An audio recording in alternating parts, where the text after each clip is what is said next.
Hello friends, this is Nikhil Kushwaha. Welcome to let's study. इस video में हम डिस्कस करेंगे सीटेट के क्वेश्चन पेपर्स जो दिसंबर जनवरी 2021 के ऑनलाइन एग्जाम हुए थे। अगर आप हमारे यूट्यूब चैनल लेट्स स्टडी में पहली बार आए हैं या विजिट किया है तो हमारे चैनल लेट्स स्टडी को सब्सक्राइब करें और बेल आइकन को प्रेस करें ताकि आपको सभी एजुकेशनल वीडियोस के अपडेट्स टाइम से मिल सके। वीडियो सेशन को लाइक करें और शेयर भी करें अपने फ्रेंड्स को जो सीटेट और टीचर रिलेटेड एग्जाम की तैयारी कर रहे हैं। तो फ्रेंड्स, वीडियो सेशन को स्टार्ट करते हैं। तो आज हम लोग वीडियो में डिस्कशन करेंगे सीटीपी के 30 क्वेश्चंस जो सीटेट ऑनलाइन एग्जाम 2021 में पूछे गए थे। तो आज हम 22 दिसंबर 2021 पेपर 1 के सीटीपी यानी कि चाइल्ड डेवलपमेंट एंड पेडागोजी यानी कि बाल विकास एवं शिक्षा शास्त्र के 30 क्वेश्चन को सॉल्व करेंगे जो 22 दिसंबर 2021 को सीटेट एग्जाम में पूछे गए थे। तो चलिए सॉल्व करना स्टार्ट करते हैं। ये है हमारा क्वेश्चन पेपर जो ऑनलाइन एग्जाम हुए थे जनवरी और दिसंबर जनवरी 2021 के ये online previous year question paper हैं। और आज हम लोग डिस्कस करेंगे 22 दिसंबर 2021 का क्वेश्चन पेपर। और कौन सा पार्ट? सीडीपी पार्ट यानी कि चाइल्ड डेवलपमेंट एंड पेडागोजी का पार्ट हम लोग आज डिस्कस करेंगे। तो चलिए देखते हैं। पहला क्वेश्चन है हमारा, which domain of development related to the intellectual abilities such as the attention, memory, problem solving, imagination and creativity यानी कि विकास के किस क्षेत्र का संबंध बौद्धिक समस्याओं जैसे कि ध्यान, स्मृति, समस्या, कल्पना और रचना करने से है। विकास के किस क्षेत्र का संबंध बौद्धिक सामर्थ्यों जैसे कि ध्यान, स्मृति, समस्या समाधान, कल्पना और रचना करने से है। तो आपके ऑप्शन दिए गए हैं emotional domain, cognitive domain, third है आपका सोशल डोमेन, फोर्थ है आपका फिजिकल डोमेन। चलिए अब लोग हिंदी में समझते हैं। संवेगात्मक क्षेत्र, संज्ञानात्मक क्षेत्र, सामाजिक क्षेत्र और शारीरिक क्षेत्र। तो क्वेश्चन नंबर 1 का होगा आपका संज्ञानात्मक क्षेत्र यानी कि कॉग्निटिव डेवलपमेंट। तो फर्स्ट का क्या होगा आपका आंसर? फर्स्ट का आंसर होगा सेकंड। चलिए अब इसको हम डिटेल में समझते हैं। विकास से तात्पर्य है कि अंगों के बेहतर और सर्वरित कार्य के लिए संरचना में वृद्धि से है या वंशानुक्रम और पर्यावरण के पारंपरिक अंतक्रिया का एक उत्पाद है। विकास के प्रमुख डोमेन क्षेत्र जैसे कि भौतिक, संज्ञानात्मक, सामाजिक, भावनात्मक और भाषा की एक एकीकृत और समग्र प्रक्रिया में विकसित किया जाता है। चलिए अब आगे बढ़ते हैं। क्वेश्चन नंबर 2 है हमारा, Sana learn to hold a glass and a bottle before she could hold a pen और button her shirt. This example indicates that यानी कि सना ने अपनी कमीज का बटन बंद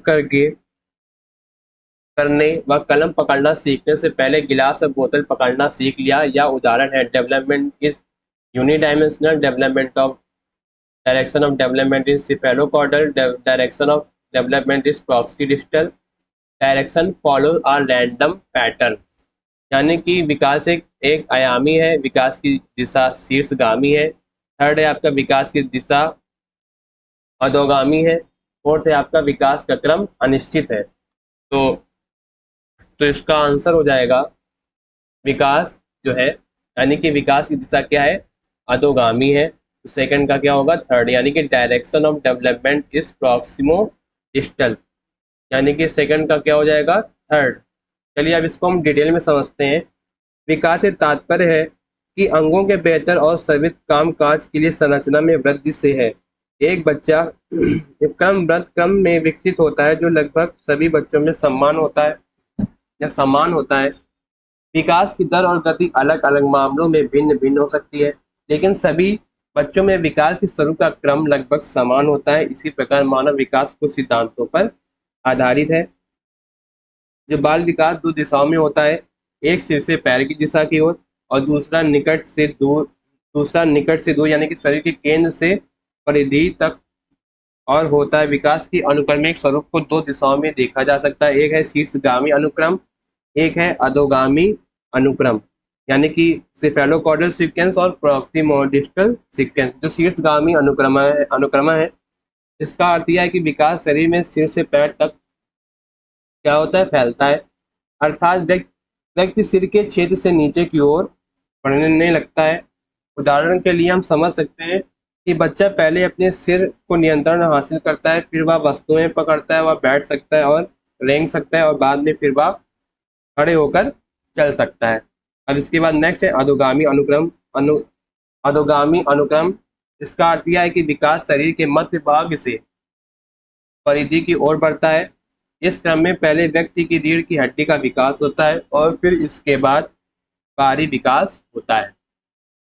उदाहरण के लिए हम लोग समझ सकते हैं कि बच्चा अपने हाथों से पहले अपनी बाहों का उपयोग कर सकता है और अपनी उंगलियों की गति को नियंत्रित करने से पहले अपने हाथों का उपयोग कर सकता है। यानी कि बच्चों ने अपनी कमीज का बटन बंद करने के लिए कलम पकड़ना सीखने से पहले गिलास और बोतल पकड़ना सीख लिया है। आपका आंसर हो जाएगा क्वेश्चन नंबर सेकंड का थर्ड। अब है आपका क्वेश्चन नंबर थर्ड।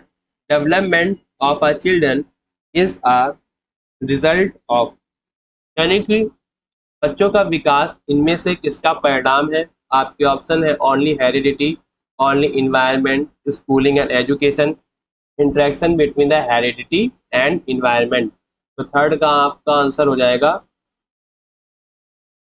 थर्ड का फोर्थ, यानी कि आनुवांशिकता और वातावरण के बीच परस्पर अंत क्रिया का।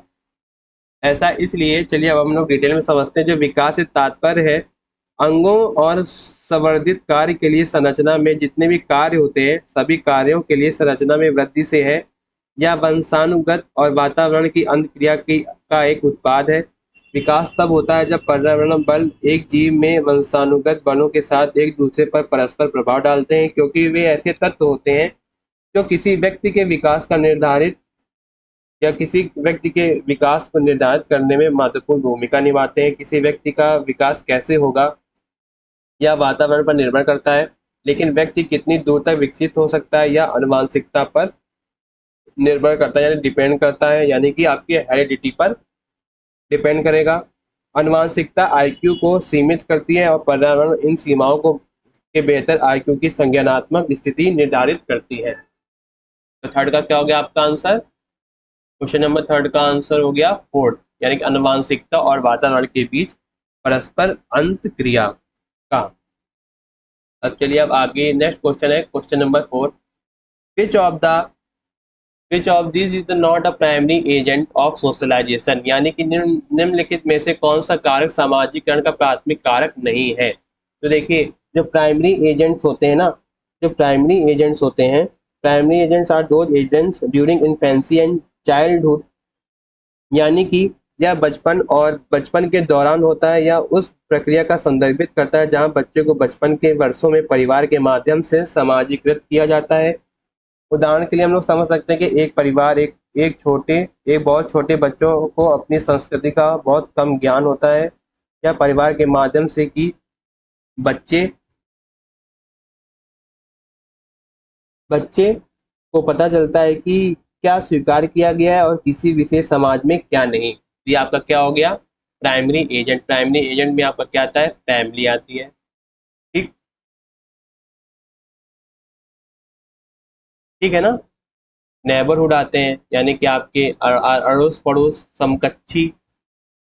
तो और सेकेंडरी प्राइमरी एजेंट्स होते हैं जब या तब होता है जब शिशु बचपन के चरण में गुजरता है और परिपक्वता में जाता है, या उस प्रक्रिया को संदर्भित करता है जो बाद के वर्षों में विद्यालय और सहकर्मी समूह जैसे माध्यम से शुरू होती है।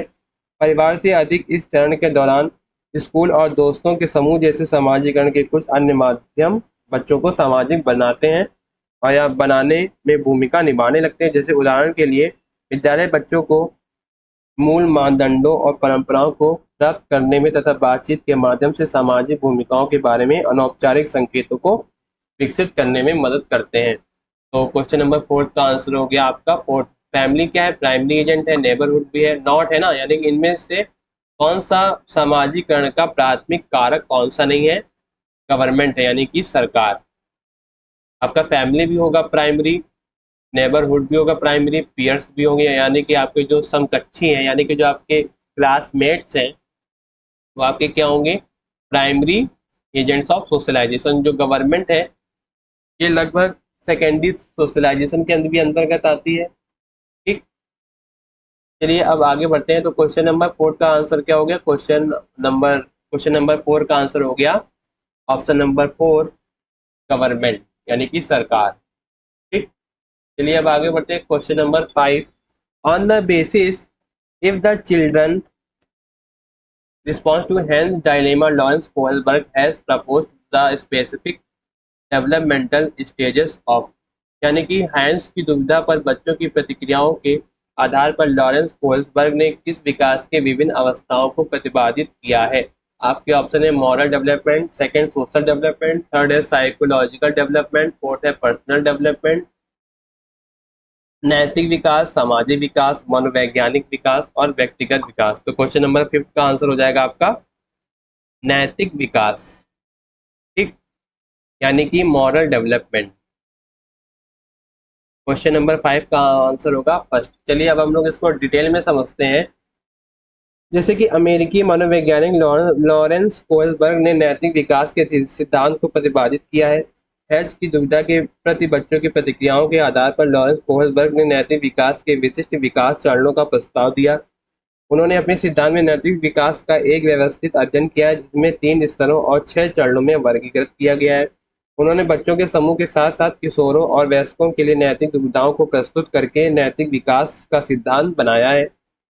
कोल्सबर्ग के अनुसार नैतिक दुविधा सही और गलत के प्रश्नों के बारे में निर्णय लेने में शामिल सोचने की प्रक्रिया है। तो क्वेश्चन समझ गए आप लोग?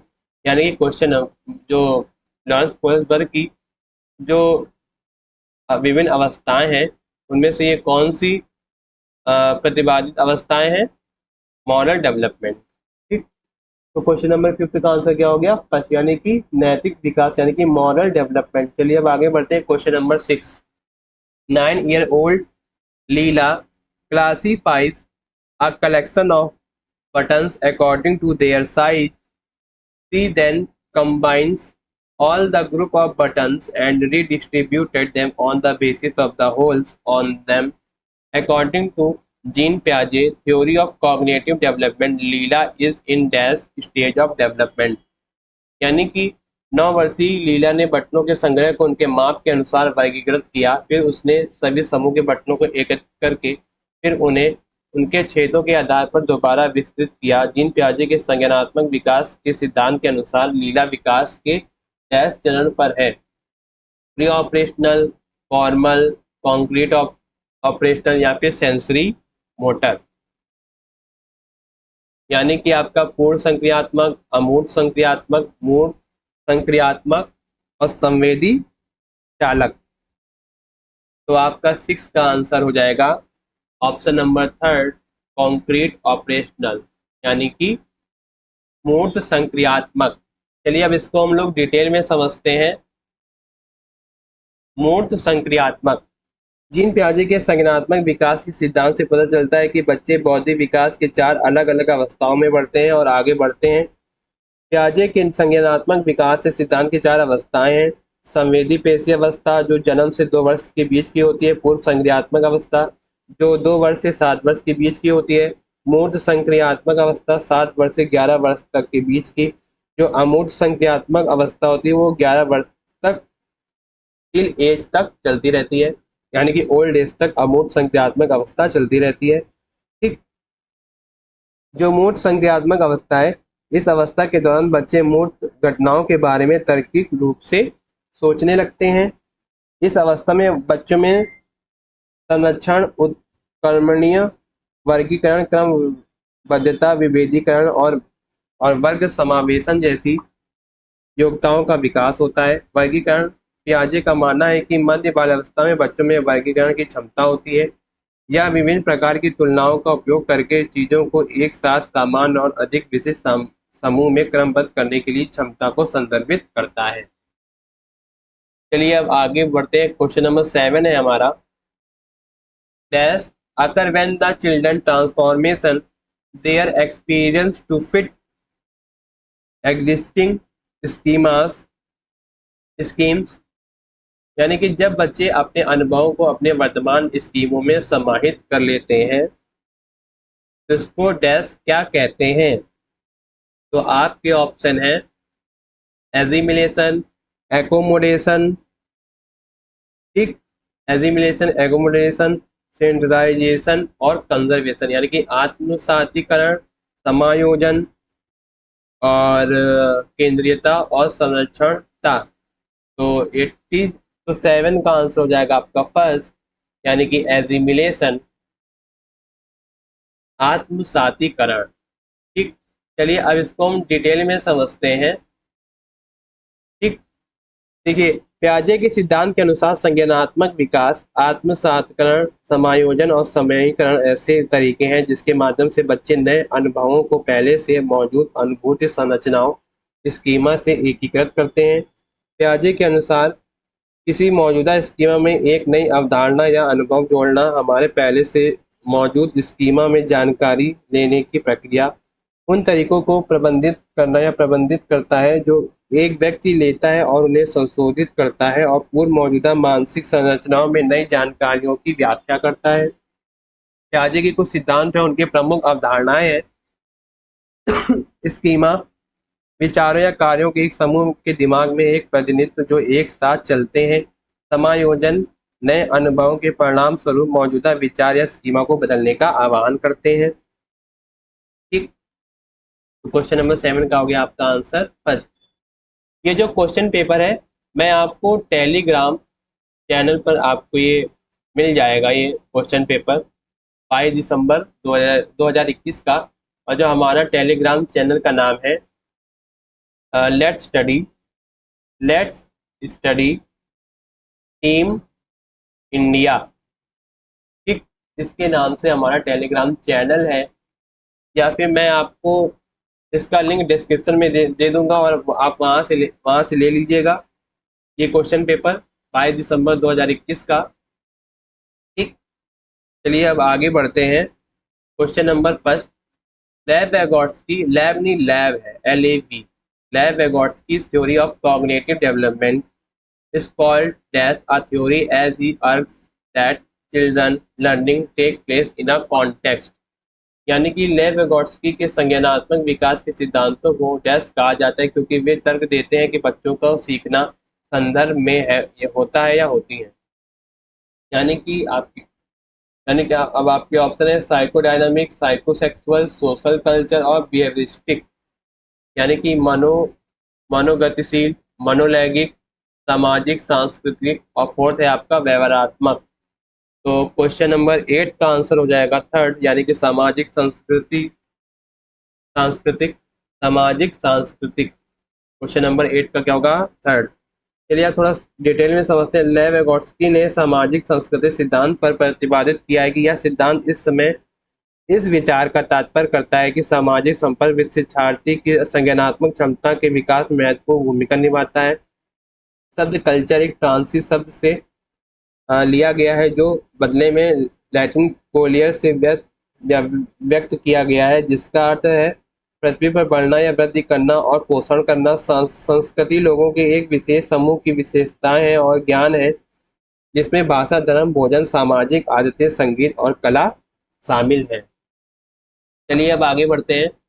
हमारा question number 9, when a children adjust the support offered to a child to fit the child's current level of performance and to help her reach her zone of proximal development, the teacher is।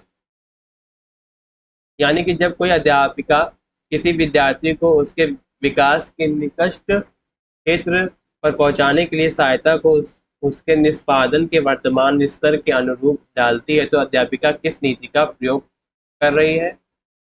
आपके option है using cooperative learning, second है demonstrating intersubjectivity, third है scaffolding the child, fourth है आपका introducing cognitive conflict in the child। सहयोगात्मक अधिगम का प्रयोग करना, अंतरपक्षता का प्रदर्शन, पाठ विद्यार्थी में संज्ञानात्मक द्वंद पैदा करना। तो 9 का आंसर हो जाएगा आपका पाठ, यानी कि स्कैफोल्डिंग ऑफ चाइल्ड। ठीक, 9 का क्या होगा? थर्ड। ठीक, चलिए अब इसको हम डिटेल में समझते हैं। जो मनोविज्ञान में कई सारे सिद्धांत हैं जो मनोविज्ञान की विचित्र विचारधाराओं जैसे कि संज्ञानात्मक, मानवतावादी, व्यवहारवादी आदि से संबंधित है। ये सिद्धांत प्रख्यात मनोवैज्ञानिक द्वारा समझने के लिए एक ढांचा प्रदान करने के लिए प्रस्तावित किया गया है। ठीक, जब कोई व्यक्ति अध्यापिका किसी विद्यार्थी को उसके विकास के निकट क्षेत्र पर पहुंचाने के लिए सहायता को उसके निष्पादन के वर्तमान स्तर के अनुरूप डालती है, तो अध्यापिका बच्चे पाठ नीति का उपयोग करके, क्योंकि पाठ एक प्रक्रिया को संदर्भित करता है कि जिसके माध्यम से बच्चों को उनकी व्यक्तिगत आवश्यकताओं के अनुसार आवश्यक सहायता दी जाए या दी जाती है। ठीक, चलिए अब आगे बढ़ते हैं। हमारा क्वेश्चन है question number 10। In a progressive classroom, एक प्रगतिशील कक्षा में, आपके ऑप्शन है teaching is text book centric, second है emphasis is placed on the summative assessment, learner play an active part in their learning, fourth है आपका teacher uses rewards and punishment to direct children learning, यानी कि शिक्षण पाठ पुस्तक केंद्रित होता है, योगात्मक परीक्षा पर बल दिया जाए, विद्यार्थी अध्ययन से सक्रिय भूमिका निभाते हैं, अध्यापक दंड और पुरस्कार द्वारा छात्रों के शिक्षण की दिशा देता है। तो क्वेश्चन नंबर 10 का आंसर हो जाएगा आपका क्वेश्चन नंबर 10 का थर्ड, विद्यार्थी अध्ययन में सक्रिय भूमिकाएं निभाते हैं, यानी कि learners play an active part in their learning. ठीक, चलिए अब हम लोग को इसको डिटेल में डिस्कस करते हैं।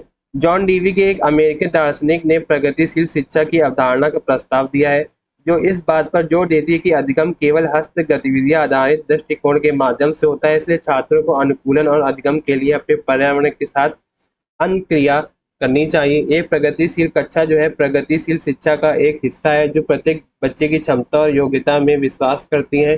प्रगतिशील शिक्षा विषय वस्तु और अनुभवों से जुड़कर शिक्षार्थियों के कौशल और समझ को बढ़ाने पर जोर देता है, यानी कि एक प्रगतिशील कक्षा में छात्र अपने अधिगम से सक्रिय भूमिका निभाते हैं, क्योंकि एक प्रगतिशील कक्षा में छात्रों को ज्ञान के निर्माण के पर्याप्त अवसर प्रदान किए जाते हैं। ठीक, 10 का क्या हो गया थर्ड। चलिए अब आगे बढ़ते हैं। क्वेश्चन नंबर 11 है हमारा, intelligence refer to the ability to recognise and response appropriate the moods, temperature and intention of others, यानी कि बुद्धि कौशल उस कौशल की ओर संकेत करता है जो कि दूसरों की मनोदशाओं, स्वभाव और आशाओं को पहचानता है तथा उन पर उपयुक्त प्रतिक्रिया देता है। तो आपके ऑप्शन है इंटरपर्सनल, इंट्रापर्सनल, स्पेशियल और लॉजिक्स, मैथमेटिक्स।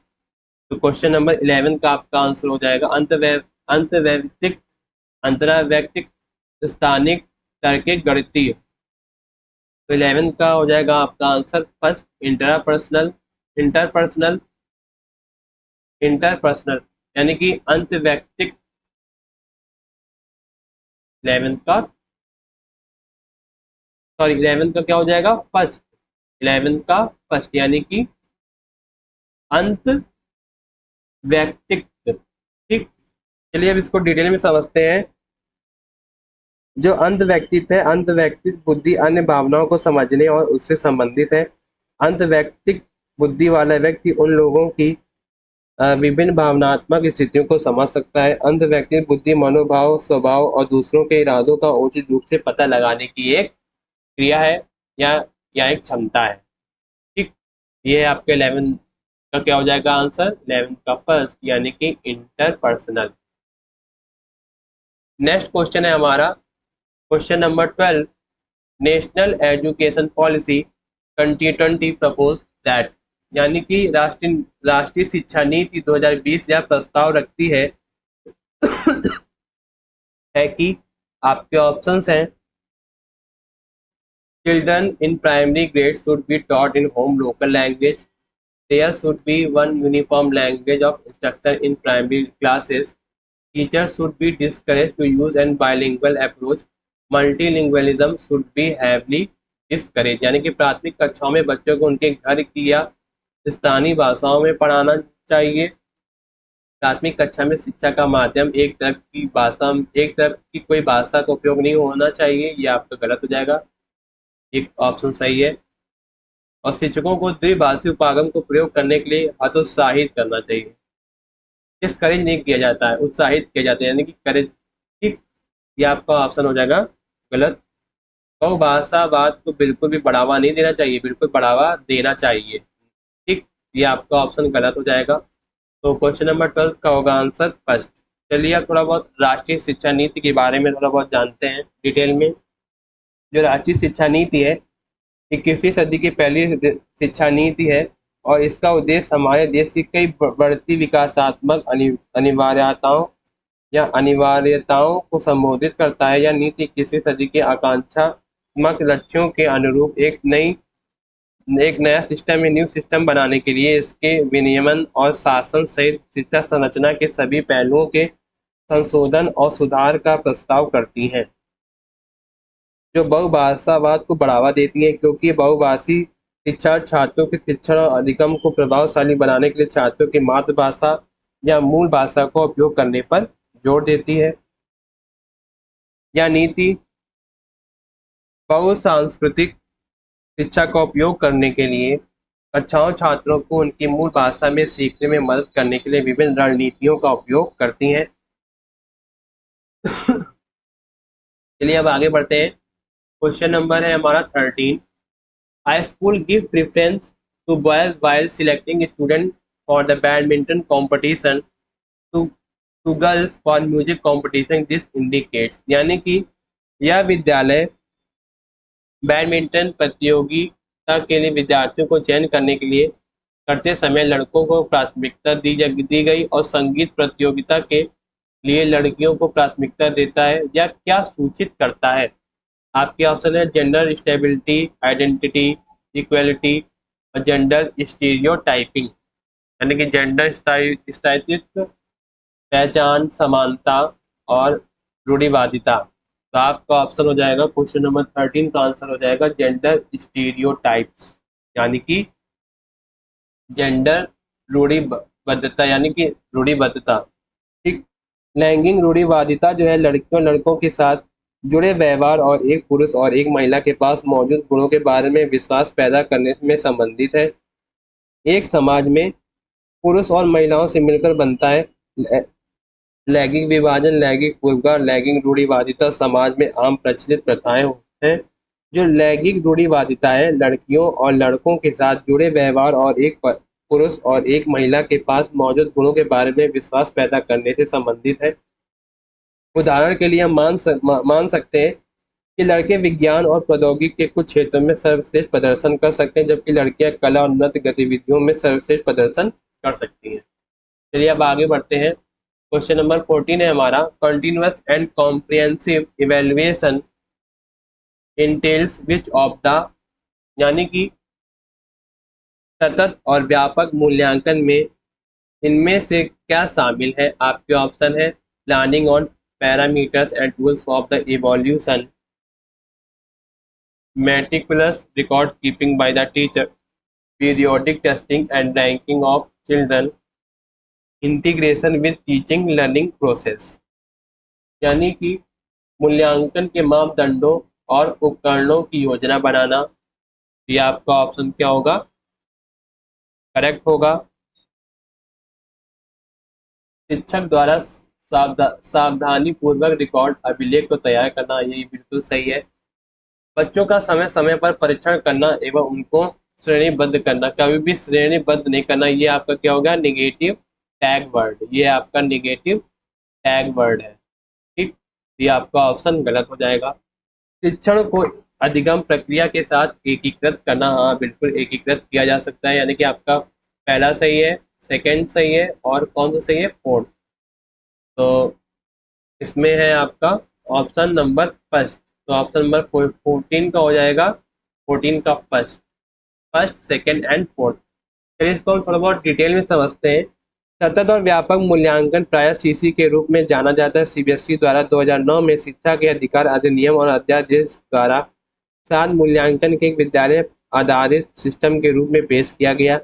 सीसी का उद्देश्य है कि विकास के सभी पक्षों का मूल्यांकन करना, क्योंकि संज्ञानात्मक, मनोप्रेरणा, भावनात्मक डोमेन सहित छात्रों के सर्वांगीण विकास की सुनिश्चित होना चाहिए। जो संचयी अभिलेख, उपयोजनात्मक अभिलेख, पोर्टफोलियो आदि के माध्यम से शिक्षक द्वारा सावधानी पूर्वक विवरण रखना। एक बच्चे के विकास के शैक्षिक और सह शैक्षिक दोनों पहलुओं का आकलन करने के लिए मूल्यांकन के मापदंडों और उपकरणों पर योजना बनाना। चलिए अब आगे बढ़ते हैं। क्वेश्चन नंबर 15 है हमारा, what should be underlying principle of assessment according to national education policy 2020। यानी कि राष्ट्रीय शिक्षा नीति 2020 के अनुसार आकलन के लिए अंतर्निहित सिद्धांत क्या होना चाहिए।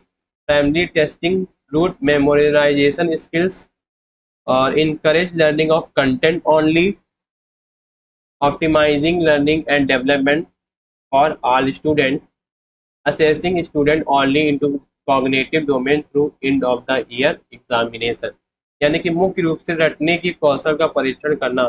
जो नई शिक्षा नीति है रटने के कौशल को परीक्षण नहीं करता है, ये आपका ऑप्शन गलत हो जाएगा। केवल विषय वस्तु के अधिगम के लिए प्रोत्साहित करना ना, ये आपका क्या होगा, निगेटिव टैग वर्ड हो गया, निगेटिव टैग वर्ड्स। ठीक, सभी विद्यार्थियों के लिए उनको सीखना और विकास का अनुकूलन करना। यानी कि राष्ट्रीय नई शिक्षा नीति में ये दर्शाया गया है कि जितने भी विद्यार्थी हैं उनके लिए क्या करना चाहिए, उनको हर एक चीज़ सिखानी चाहिए और विकास का अनुकूलन करना चाहिए। तो 15 का आंसर क्या हो गया, थर्ड। विद्यार्थियों का वर्ष के अंत की परीक्षाओं के माध्यम से, यहाँ ये बिल्कुल गलत हो जाएगा। अंत में नहीं, समय समय पर संज्ञानात्मक आयाम का आकलन करना चाहिए। वर्ष के अंत की परीक्षाओं के माध्यम से नहीं, क्योंकि जो परीक्षाएं निकल जाती हैं तो उसमें संज्ञानात्मक आयाम का कोई भी आकलन करना सुनिश्चित नहीं है। ठीक, तो क्वेश्चन नंबर 15 का आंसर क्या हो गया, थर्ड। चलिए थोड़ा सा हम डिटेल में समझते हैं। राष्ट्रीय शिक्षा नीति 2020 21वीं सदी की पहली राष्ट्रीय शिक्षा नीति है। यह नीति 21वीं सदी के आकांक्षात्मक लक्ष्यों के अनुरूप एक नया सिस्टम है बनाने के लिए इसके विनियमन और शासन सहित शिक्षा संरचना के सभी पहलुओं के संशोधन और सुधार का प्रस्ताव किया गया है। सभी विद्यार्थियों के लिए अधिगम और विकास को अनुकूलित करने के लिए शिक्षण अधिगम की प्रक्रिया को निरंतर संशोधित करेगी। यह शिक्षा के सभी स्तरों पर आकलन के लिए अंतर्निहित सिद्धांत होगा। चलिए अब आगे बढ़ते हैं। हमारा क्वेश्चन नंबर 16 है, Which is the following is the latest legislation passed by the Indian Parliament for the people with disability। यानी कि भारतीय संसद ने दिव्यांग व्यक्तियों के लिए निम्नलिखित में से कौन सा हाल में ही पारित किया गया है, यानी कि निम्नलिखित में से कौन सा कानून हाल में ही पारित किया गया है। राष्ट्रीय शिक्षा नीति, निःशक्त व्यक्ति समान अवसर अधिकरण संरक्षण और पूर्व भागीदारी अधिनियम,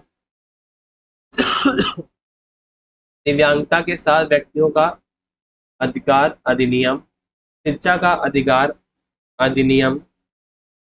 तो क्वेश्चन नंबर 16 का आंसर होगा आपका क्वेश्चन नंबर सेकंड, निःशक्त व्यक्ति समान अवसर अधिकार संरक्षण और पूर्ण भागीदारी अधिनियम। चलिए अब इसको हम डिटेल में समझते हैं। तो क्वेश्चन नंबर 16 का आंसर क्या हो गया, सेकंड, यानी कि निःशक्त व्यक्ति।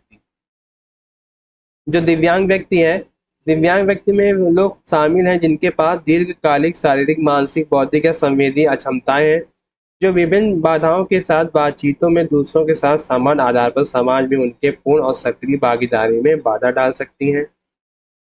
कानून दिव्यांग व्यक्तियों के अधिकार अधिनियम में यह दर्शाया गया है कि दिव्यांग व्यक्तियों को के अधिकार RPWD अधिनियम 2016 को 28 दिसंबर 2016 को अधिनियम किया गया और 19 मार्च 2017 को लागू हुआ। RPWD अधिनियम 2016 ने दिव्यांग व्यक्ति अधिनियम 1995 की जगह ले ली है, जिसे 21 साल पहले लागू किया गया था। यह एक ऐसा अधिनियम है जो 40% दिव्यांग लोगों के लिए समान अवसर सुनिश्चित करता है। यह 21 दिव्यांगों को आवृत करता है और दिव्यांग व्यक्तियों के लिए सरकारी नौकरी में आरक्षण कोटा 3% से 4% बढ़ाता है। ठीक, तो क्वेश्चन नंबर 16 का आंसर हो गया आपका सेकंड। चलिए अब आगे बढ़ते हैं। क्वेश्चन नंबर 17 है आपका, which if the following statement accurately describe the spirit of inclusion in a primary classroom.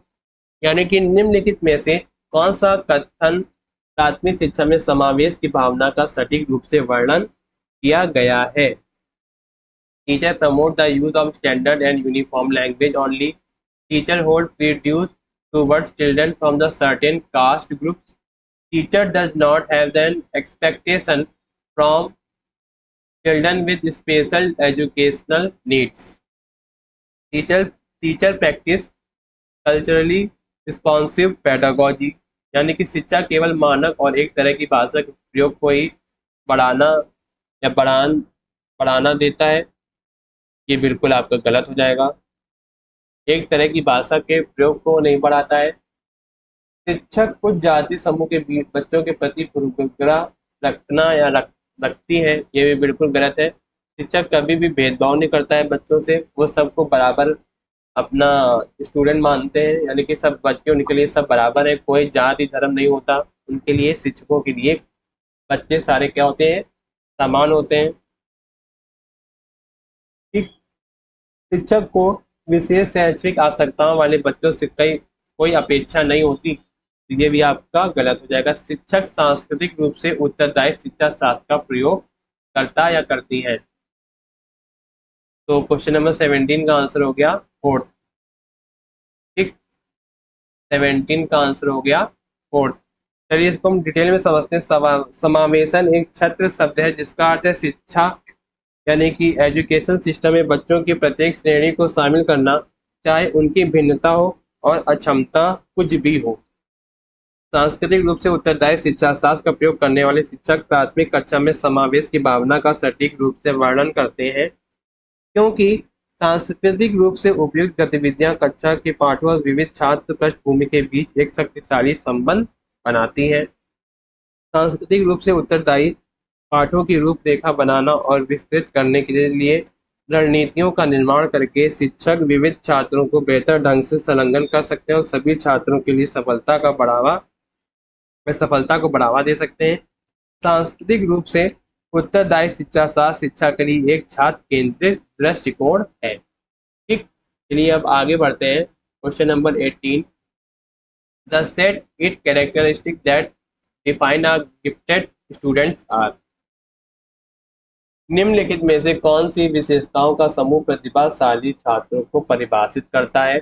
आपके ऑप्शन है learn rapidly and retains, is alert, keenly observant and respond quickly, perform better with acceleration। यानी कि शीघ्रता से सीखते हैं और उसे याद रखते हैं। ठीक, ये भी करेक्ट है।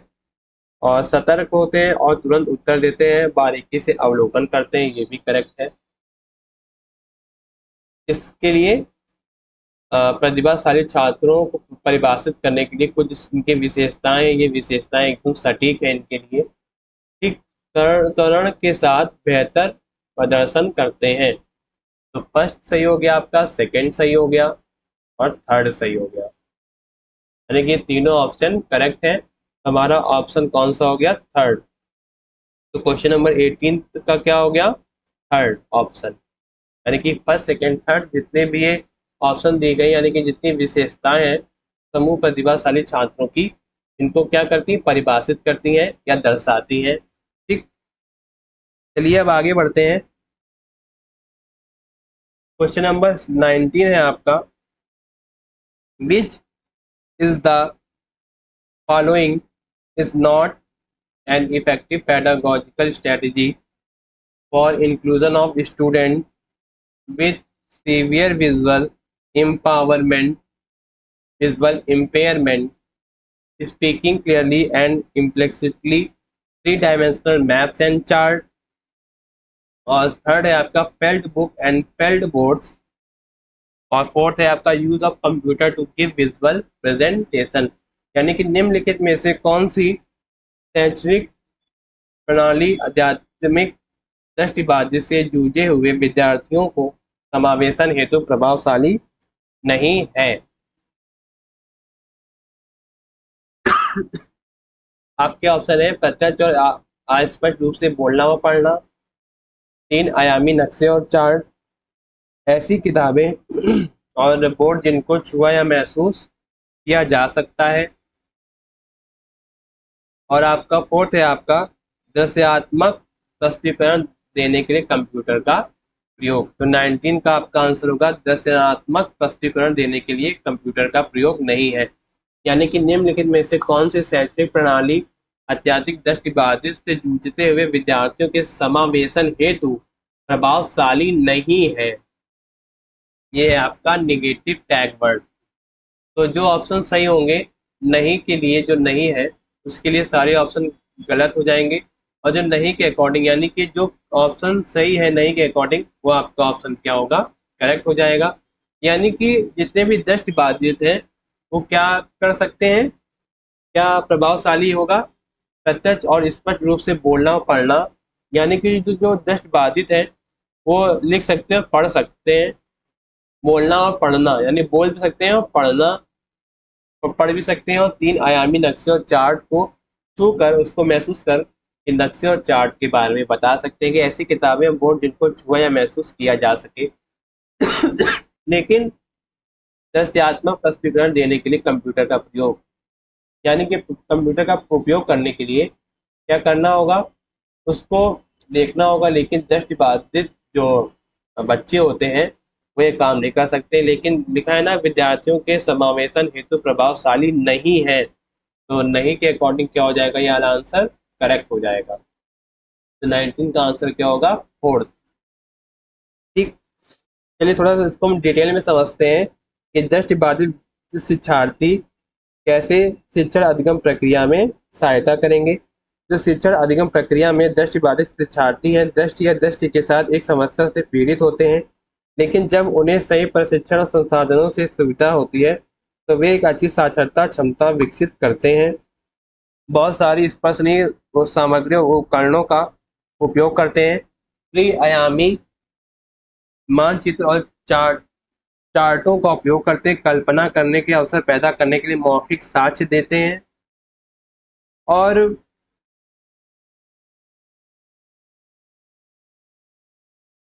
समय प्रणालियों को की सहायता से शिक्षा प्रदान करते हैं। ठीक, 19 का क्या हो गया आपका आंसर, 19 का फोर्थ हो गया आपका आंसर। ठीक,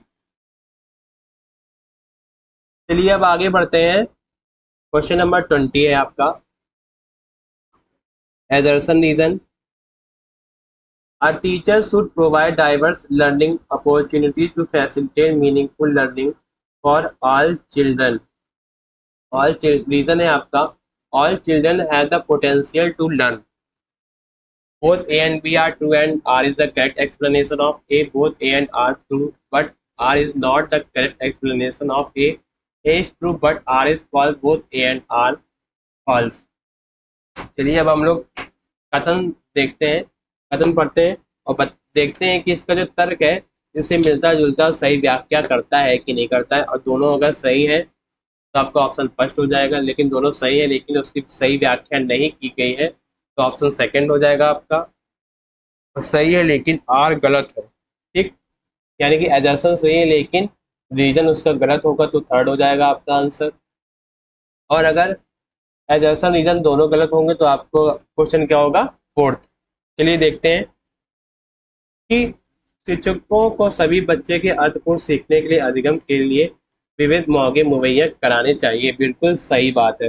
यानी कि शिक्षक को सभी बच्चों के अर्थपूर्ण यानी कि जो कुछ सीखता है बच्चा, अधिगम के कुछ विविध मौके होते हैं उनको क्या कराना चाहिए, प्रोवाइड कराने चाहिए, ताकि बच्चा अच्छी तरीके से अर्थपूर्ण सीख सके। और आपका रीजन है सभी बच्चों में सीखने की क्षमता होती है। यानी कि जब सभी बच्चों के अंदर सीखने की क्षमता होगी तभी तो वो अर्थपूर्ण सीख सकेंगे, और अधिगम के विविध मौके मुहैया कराने चाहिए। तब जब ये सारे जितने सीखने के अधिगम के विविध मौके प्रोवाइड कराए जाएंगे तभी तो बच्चा सीख पाएगा। ठीक, तो आपका जो रीजन है सभी बच्चे सभी बच्चों में सीखने की क्षमता होती है, यानी कि सभी बच्चे क्या करते हैं, सीखने में इंटरेस्ट रखते हैं। ठीक, ये भी आपका सही हो जाएगा, और एजर्सन भी सही होगा, और रीजन भी करेक्ट होगा, और जो सही व्याख्या भी कर रहा है एक ही तो ऑप्शन नंबर 20 का क्या हो गया, फर्स्ट हो गया। चलिए थोड़ा इसको हम डिटेल में समझते हैं। 20 का क्या हो गया, फर्स्ट। यानी कि अर्थपूर्ण अधिगम जो है, अधिगम से तात्पर्य है कि सीखे हुए ज्ञान की समझ से है, जिसमें यह शामिल है कि विभिन्न भाग एक दूसरे से कैसे संबंधित हैं और वह इसे कैसे संपूर्ण बनाते हैं। अर्थपूर्ण अधिगम सक्रिय, रचनात्मक और टिकाऊ होता है और इसका तात्पर्य है कि बच्चों की समझ से होता है। सभी बच्चों में सीखने की क्षमता होती है, लेकिन प्रत्येक बच्चा अद्वितीय होता है और उसमें अलग अलग अंतर होते हैं, क्योंकि वे अपनी गति से सीखते हैं। शिक्षक प्रत्येक बच्चों के लिए एक एक पद्धति का उपयोग नहीं कर सकता।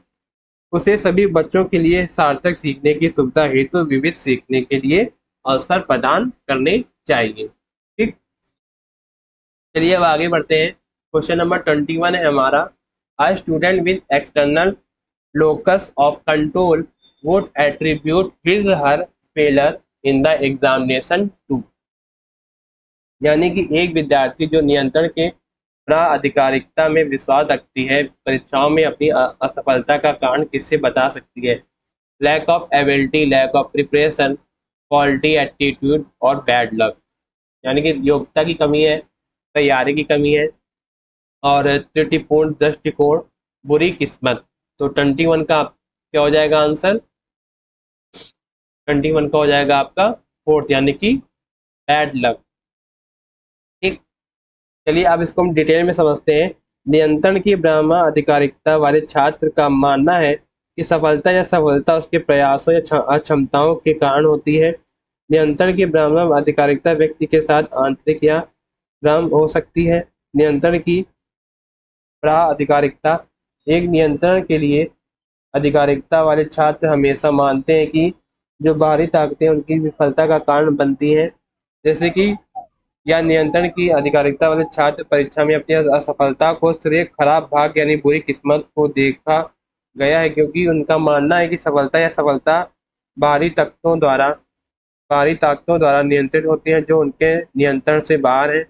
उनका मानना है कि प्राप्तांक प्रयास को प्रतिबंधित नहीं करते हैं और बाहरी कारकों जैसे कि भाग्य, किस्मत पर यानी कि एग्जाम सिस्टम, शिक्षकों, पक्षपाती दृष्टिकोण आदि से प्रभावित होते हैं। ठीक, चलिए अब आगे बढ़ते हैं। Question number 22, which of the following should be kept in the mind while creating an effective environment in the progressive classroom. यानी कि प्रगतिशील कक्षा में एक प्रभावी वातावरण का निर्माण करते समय निम्नलिखित में से किस बातों का यानी किन बातों को ध्यान में रखना चाहिए। आपके ऑप्शन है, method of arrangement the material to encourage exploration, way of supporting students in risk taking, putting student of some ability in one group, varied method of assessment. यानी कि अन्वेषण को प्रोत्साहित करने के लिए सामग्री को व्यवस्थित करने की विधि, जोखिम लेने में विद्यार्थियों की सहायता करने के तरीके, एक समय क्षमता वाले विद्यार्थियों को एक समूह में रखना, आकलन की भिन्न भिन्न विधियां।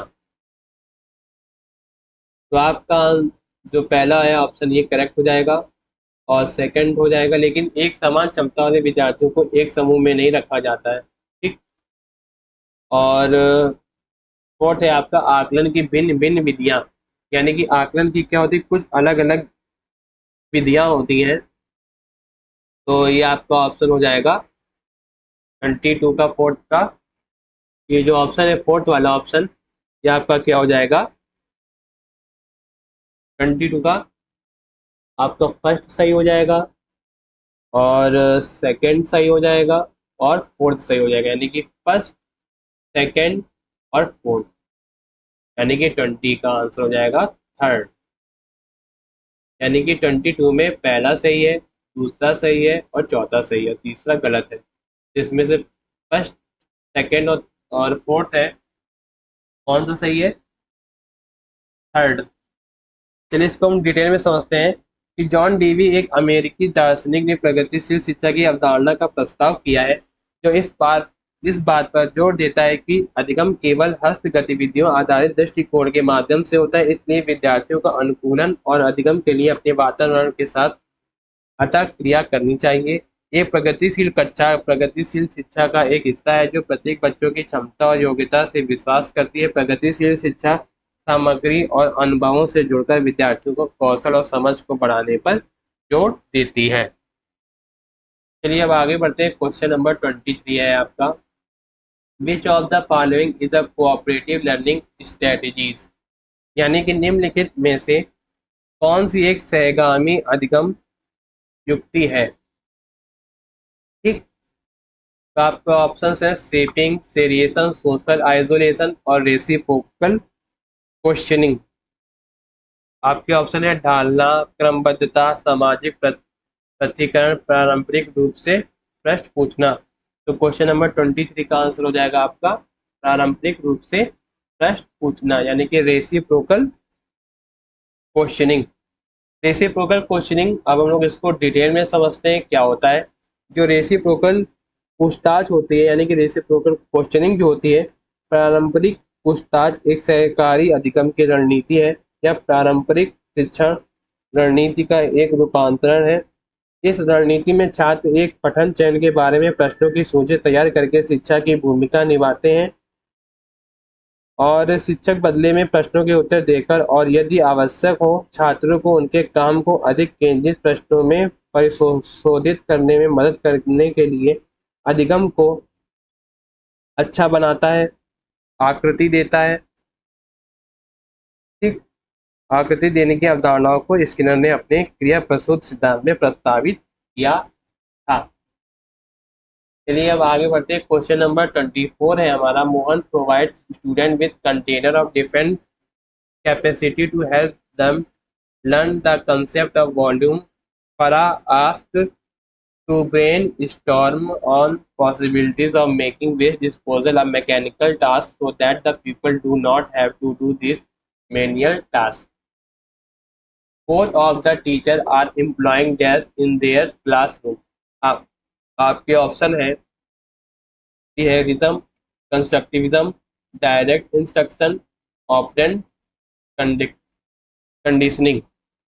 यानी कि मोहन ने विद्यार्थियों को आयतन की समझ पाने के लिए भिन्न धारिताओं वाले बर्तन दिए।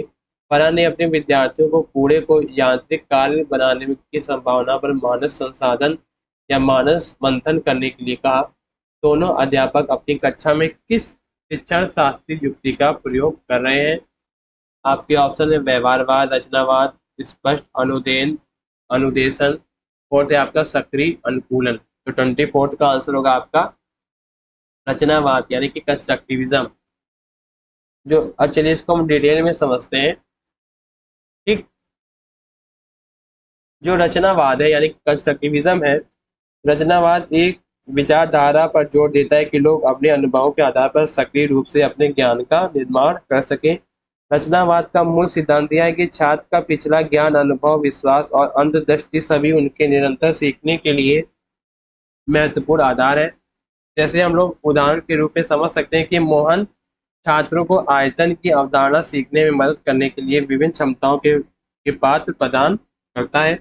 रचनावाद और रचनावाद में सीखने का अस्तित्व मन में होता है। सीखने के लिए व्यवहारिक अनुभव और शारीरिक क्रियाएं आवश्यक है, लेकिन ज्ञान के निर्माण के लिए मानसिक क्षमताएं भी महत्वपूर्ण है। चलिए अब आगे बढ़ते हैं। क्वेश्चन नंबर 25 है आपका, एजर्सन रीजन है। ठीक, देखिए एजर्सन रीजन में क्या होगा, मान लीजिए ये एजर्सन दिया गया है, यानी कि कथन दिया है और रीजन दिया है आपका कारण या कारक। यानी कि एजर्सन का ये एक स्टेटमेंट दी गई है कि जिसका करेक्ट एक्सप्लेनेशन है कि नहीं है रीजन का।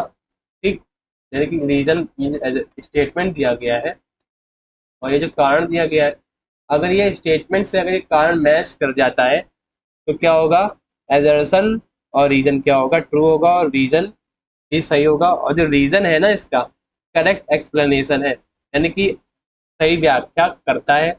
अगर ए और बी दोनों सही लेकिन इसकी व्याख्या सही नहीं है तो आपका क्वेश्चन नंबर सेकंड हो जाता है।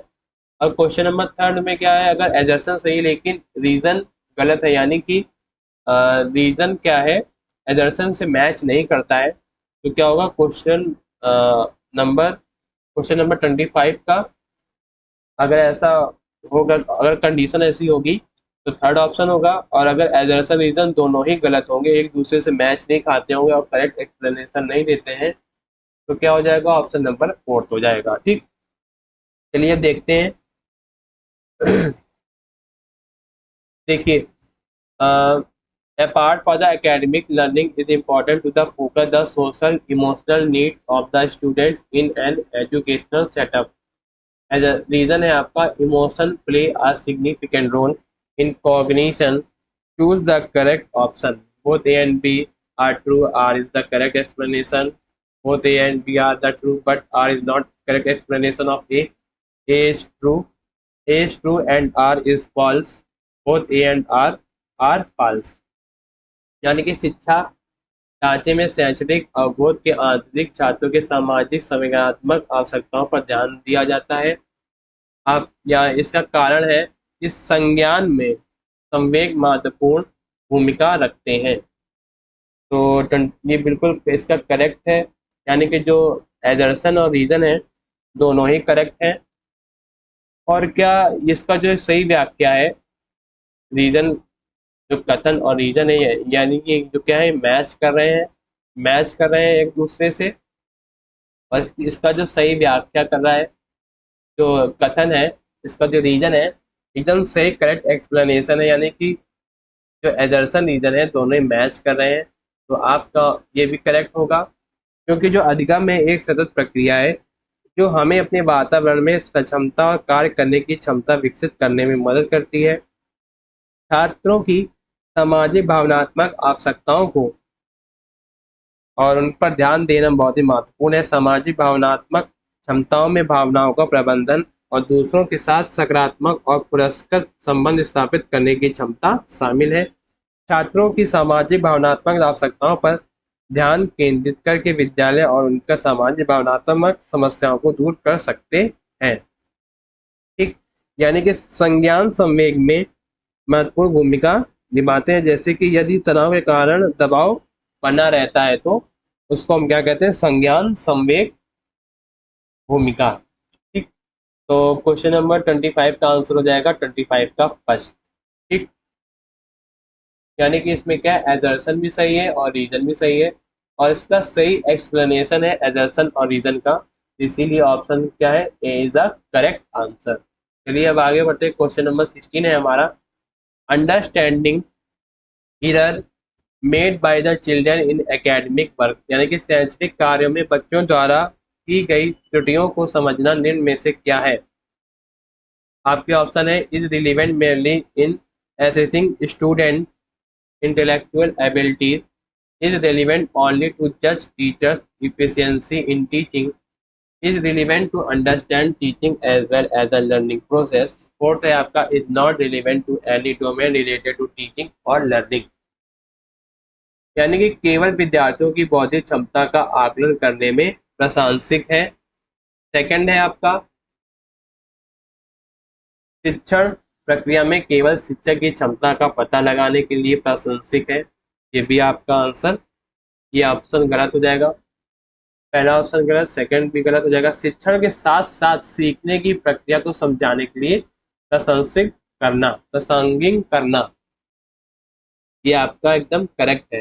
यानी कि शिक्षण के साथ साथ सीखने की प्रक्रिया को समझने के लिए प्रासंगिक करना। ठीक, शिक्षण या सीखने से संबंधित किसी भी क्षेत्र के लिए प्रासंगिक नहीं करना, तो ये गलत हो जाएगा। तो क्वेश्चन नंबर 26 का क्या होगा आंसर, थर्ड। चलिए अब इसको हम डिटेल में समझते हैं।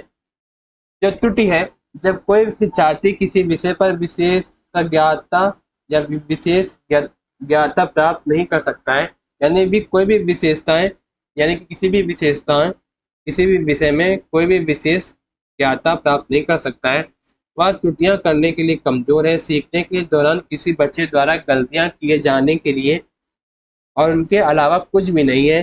सभी शिक्षार्थी त्रुटियां करते हैं। जैसे कि किसी ने कहा है कि आप ना समझी के बिना सीख नहीं सकते हैं, चाहे आप साइकिल चलाना सीख रहे हैं हो या फिर पतंग उड़ाना सीख रहे हो या भाषा सीख रहे हो, हर कोई त्रुटियां करता ही करता है। ठीक, जो शैक्षणिक कार्य में बच्चों द्वारा की गई त्रुटियों को समझना शिक्षण के साथ साथ अधिगम की प्रक्रिया को समझाने के लिए प्रासंगिक है, क्योंकि बच्चों की त्रुटियां शिक्षण अधिगम की प्रक्रिया में एक महत्वपूर्ण चरण है।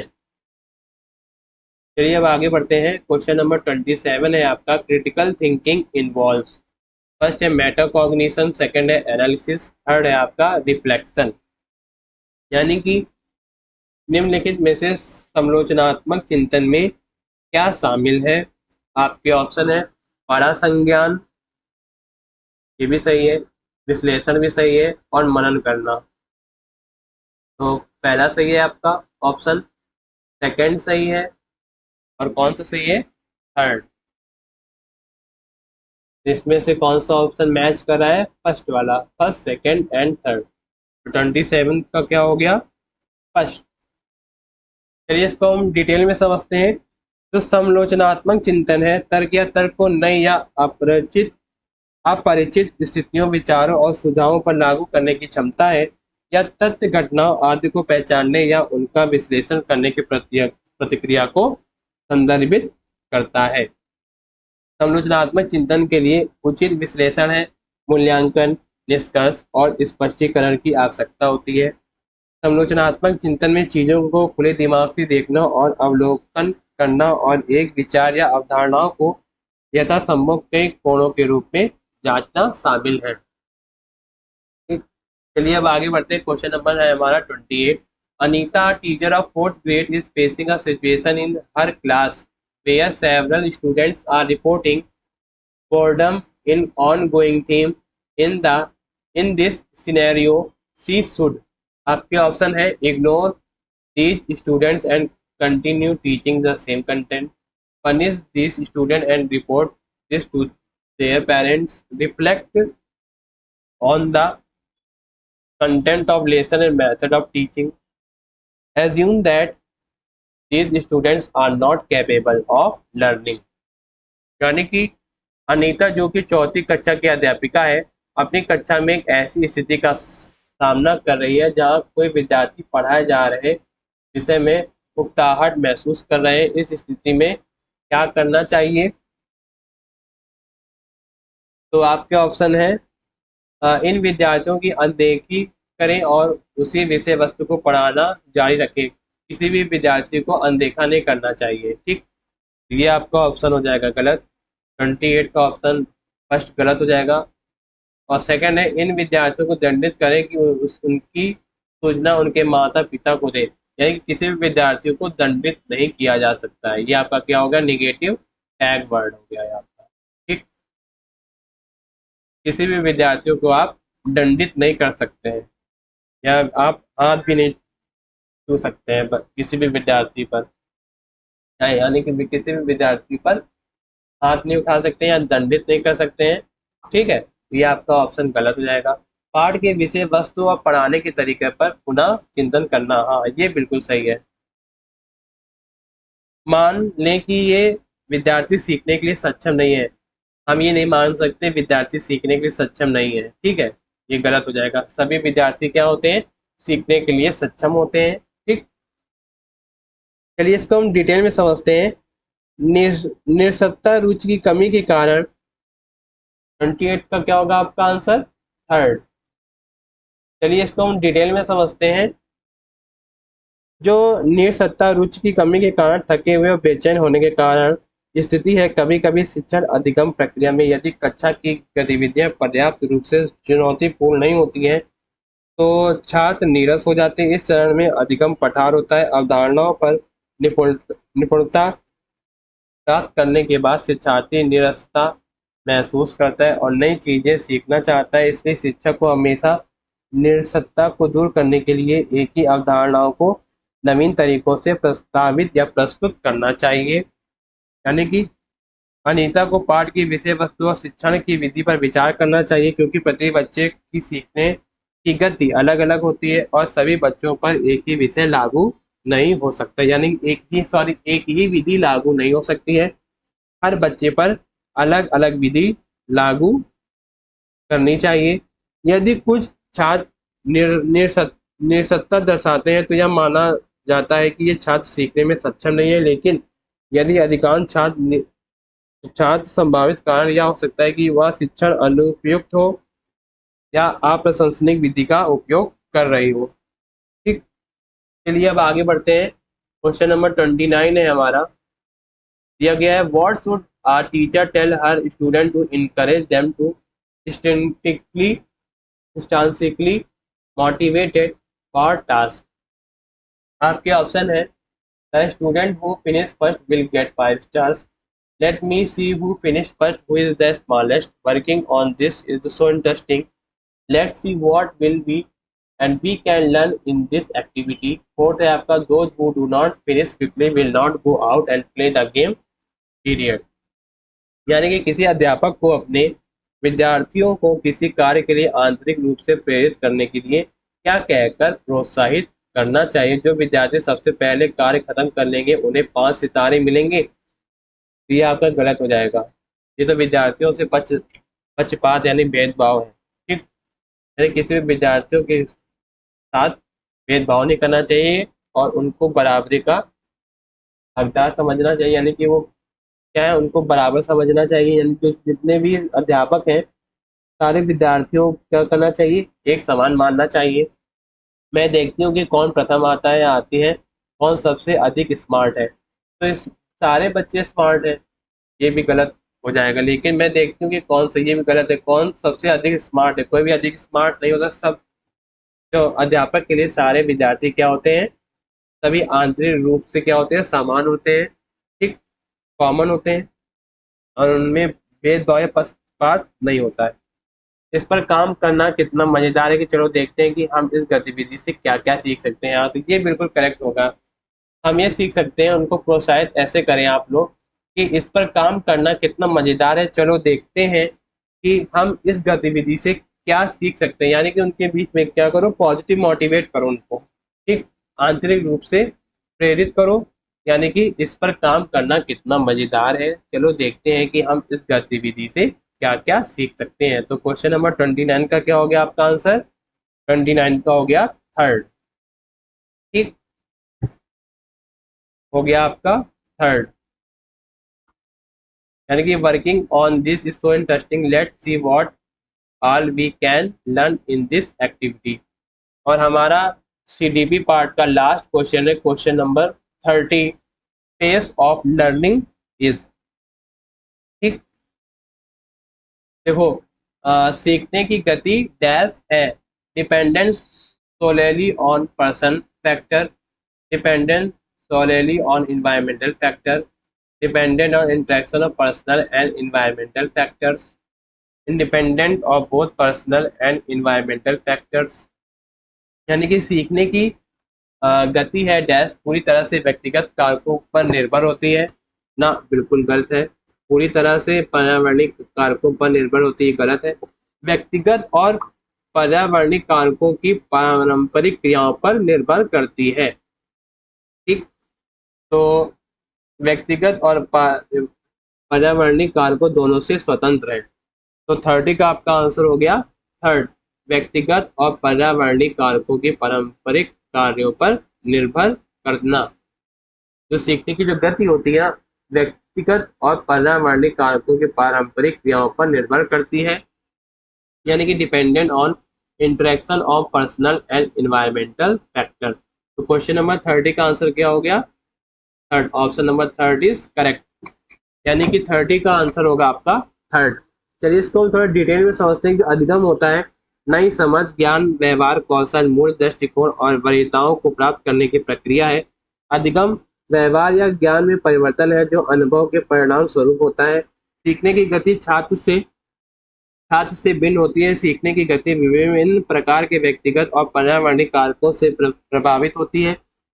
इन कारणों का पूर्ण ज्ञान शिक्षकों और माता पिता के लिए अपने बच्चों के अधिगम को समझने और मार्गदर्शन करने में बहुत मददगार साबित होती है। सीखने की प्रक्रिया की प्रभावित और सीखने की प्रक्रिया को प्रभावित करने वाले कुछ व्यक्तिगत कारक है, थकान, भूख, परिपक्वता, भावनात्मक स्थिति, जरूरतें, रुचियाँ, प्रेरणा, ध्यान, बुद्धि, योग्यता, दृष्टिकोण आदि हैं। पर्यावरणीय कारकों में आंतरिक रूप और वह कारक शामिल है। आंतरिक पर्यावरणीय कारकों का प्रभाव बच्चों के गर्भधारण के समय से शुरू होता है, जबकि बाहरी वातावरण बच्चों के जन्म के समय से शुरू हो जाता है। बाहरी वातावरण से तात्पर्य है कि उस परिवेश से है जो घर, विद्यालय और इलाके में व्याप्त है। इन स्थानों पर बच्चे परिवार के सदस्य शिक्षकों और साथियों और पड़ोसियों के साथ बातचीत करते हैं और उनके साथ संबंध स्थापित करते हैं। चलिए सीडीपी पार्ट के 30 क्वेश्चंस यहीं पर ही फिनिश होते हैं, यानी कि खत्म होते हैं। आई होप आपको यह वीडियो पसंद आया होगा, डिस्कशन पूरा पसंद आया होगा। हमने इस क्वेश्चन पेपर को बहुत ही डिटेल में डिस्कस किया है। यह पेपर बहुत ही इंपॉर्टेंट है जो सभी टीचिंग एग्जाम के लिए तैयारी कर रहे हैं, जो सभी लोग टीचिंग एग्जाम की तैयारी कर रहे हैं, जिसमें child development and pedagogy subject के लिए बहुत ही इंपॉर्टेंट है और इनसे कुछ क्वेश्चंस आपके एग्जाम में पूछे जा सकते हैं। जो लोग टीचिंग एग्जाम से रिलेटेड टीचिंग एग्जाम की तैयारी कर रहे हैं तो वीडियो को लाइक करें और शेयर भी कर दें, और वीडियो अच्छा लगा हो तो पसंद आया हो तो हमारे चैनल लेट्स स्टडी को सब्सक्राइब करें और बेल आइकन को प्रेस करें ताकि सभी लेटेस्ट वीडियो के अपडेट्स आपको टाइम से मिल सकें। This was Nikhil Kushwaha. Thank you guys, thank you watching my videos and watching my YouTube channel let's study. मिलते हैं अगले वीडियो में जिसमें हम लोग डिस्कस करेंगे सीटेट एग्जाम के नेक्स्ट क्वेश्चन पेपर सॉल्व करेंगे। All the very very best for the CTET July 2023 exam. Thank you, धन्यवाद।